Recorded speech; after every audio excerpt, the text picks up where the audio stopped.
Hi guys, how are you today? What a day, am I right? It's been raining since this morning. What did you do? Did you stay in or did you, like us, went out? We wanted to show you that rainy days are just as perfect as any other days for walking.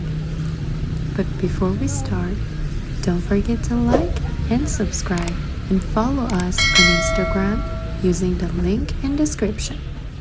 So, for today, we went to Tadrisha Square, and for that you can use subway and have to get off on Tadrish station. Of course you can use the bus and the cab and your own car. Tadrish neighborhood is located in northern edge of Tehran. It's one of the oldest part of Tehran, and in the past few decades, it has been popular by the wealthy people. So eventually, the prices are higher for everything. As you remember from the last video, we said one of the streets that ends in Tadrish is Vali Asr. There are others as well, like Shahdari Street and Saudarabad Street. There is Bahmanara Street near there as well, and we walked it a little bit to show you. Everything is beautiful about Tadrish. Even the weather is nicer, and you can see the mountains, and they were covered in snow today.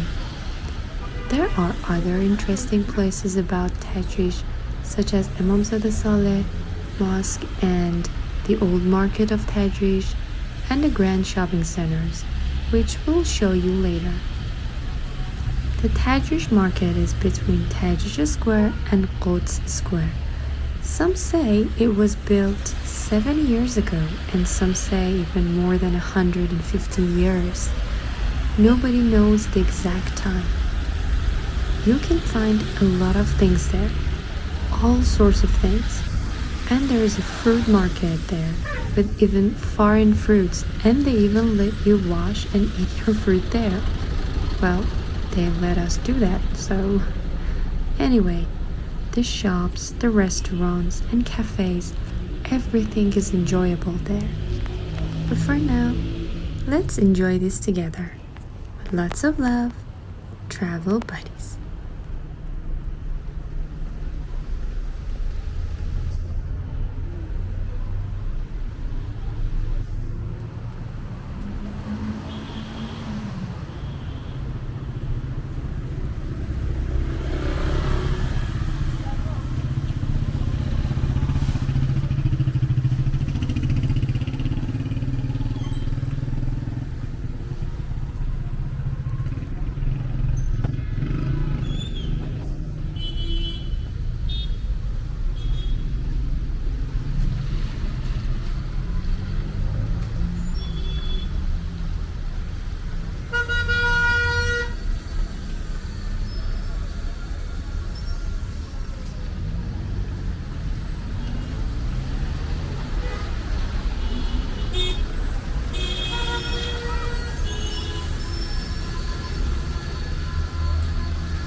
Let's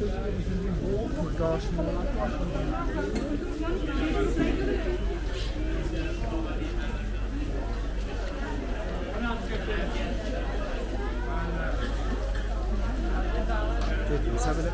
Give it a have a look.